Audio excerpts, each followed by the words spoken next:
विश्वरांच्या मनात थैमान घालू लागले. बाल गणेशाने नाद भ्रष्ट केला. हे गणेश, आपल्या देहावर एकही उपवस्त्र नाही, नव्हेच तर आपल्या देहावर यज्ञ पवित्र सुद्धा नाही. प्रकार आम्ही काय समजावा? गणेशाला मी हसत हसत उत्तर दिलं, हे ऋषीवर, यज्ञ पवित्र म्हणजे नुसताच धागा नव्हे, तर यज्ञ पवित्र म्हणजे ज्ञान, तप, संयम, वैराग्य आणि अनंतत्व. ज्याच्या ठाई असेल त्यालाच मी माझं यज्ञ पवित्र म्हणून धारण करेन. ऋषीवरांनी कैलास पर्वताचा त्याग केला.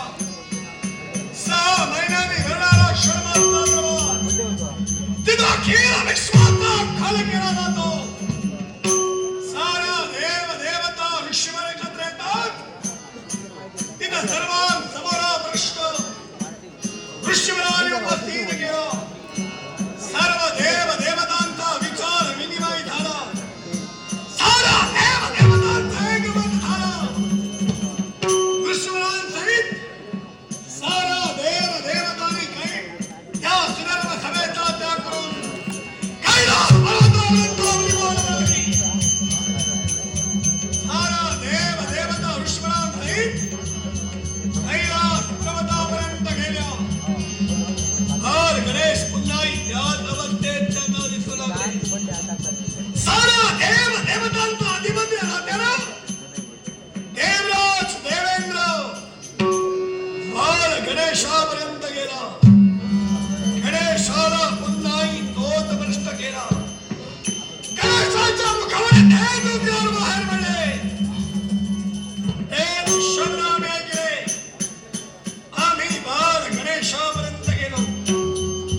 गणेशाच्या पवित्र पदकमलावर स्पर्श केला आणि देवाला अनन्य भावे शरण गेलो आणि म्हणालो, देवा, पहा, हा कश्यप गद्र पुत्र शेषनाग आपल्याला अनन्य भावे शरण आहे.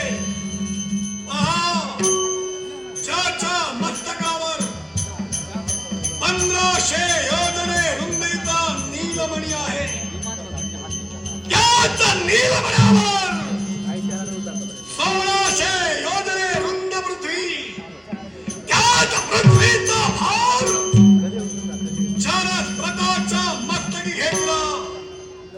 एवढंच नव्हे, कोणत्याही देवतेची भक्ती करण्याबरोबर नागांच्या मस्तकात देवी शस्त्र, त्याच विश्वाचं दमन करून तेच दमन झालेला विष, स्वतःच तेज आणि ब्रह्म ऊर्जा यांचं एकीकरण होऊन माझ्या मस्तकी नीलमणी निर्माण झाला.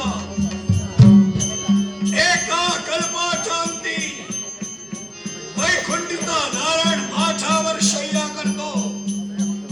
ज्याला 7 मुख आहेत. एवढंच नव्हे, विश्वाचा प्रलय काळ झाल्यानंतर सुद्धा विश्वात जो शेष राहतो त्याला अनंत म्हटलं जातं. तोच हा अनंत आपल्याला शरण आहे. करा, या शेष रागाचा आपण स्वीकार करा. देवानं माझ्यातील संयम हेरला. देवानं माझ्यातील आर्दव जाणला आणि या विशाल काय देहाला बाल गणेशाला गालगात उतरवला. स्वतःच्या देहावर धारण केला. देवापासून हा शेषनाग बाल गणेशाचा